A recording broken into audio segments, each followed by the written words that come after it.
শুধু এখানে এই ট্যাগটা ওরা খুলে ফেলবে, ওরা উদ্দেশ্যে নিজস্ব ব্র্যান্ডটা লিখেই তারপর ওরা এই পাঞ্জাবিটা 12,000 টাকা 15,000 টাকা লিখে দিবে। আসলে কিন্তু পাঞ্জাবির প্রাইস কখনো 15,000 20,000 বা 30,000 টাকা হয় না। পাঞ্জাবিতে কিন্তু স্বর্ণ দেওয়া থাকে না।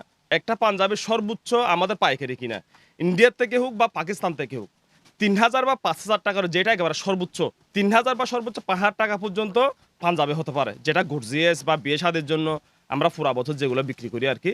কিন্তু আমরা যেটা 3,000 বা 5,000 টাকা বিক্রি করি ওই পাঞ্জাবিটা বড় বড় ব্র্যান্ড নাম দিয়ে ওরা 15,000 টাকা 20,000 টাকা 25,000 টাকা হাতে নিচ্ছে।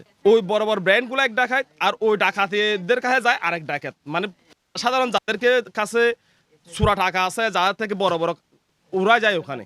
আমরা একটা পাঞ্জাবিতে 1500 টাকার পাঞ্জাবি বা 1800 টাকা 2,000 500 টাকা লাভ করলে আমাদের হয়ে যায়। 3,000 টাকার পাঞ্জাবি 3500 টাকা বিক্রি করলে আমাদের হয়ে যায়। আমাদের লাখ লাখ টাকা লাগে না। আর ব্যবসাটা হচ্ছে সব থেকে বড় কথা, এটা হচ্ছে আমার নবীর সুন্নত। ব্যবসাটা হচ্ছে হালাল। আমরা সবসময় চাই হালালি বা ব্যবসা করার জন্য।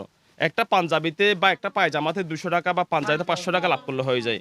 কিন্তু এখানে ওরা কিন্তু 5,000 7,000 টাকা এক একটা পাঞ্জাবিতে লাভ করে। এটা আমাদের 2,700 টাকা বা 3,000 টাকা আমাদের পাইকারি কিনা। এটা আমরা 3500 4,000 টাকা হলে আমাদের হয়ে যাবে। কিন্তু একই পাঞ্জাবি শুধু এখানে এই ট্যাগটা ওরা খুলে ফেলবে, ওরা উদ্দেশ্যে নিজস্ব ব্র্যান্ডটা লিখেই তারপর ওরা এই পাঞ্জাবিটা 12,000 টাকা 15,000 টাকা লিখে দিবে।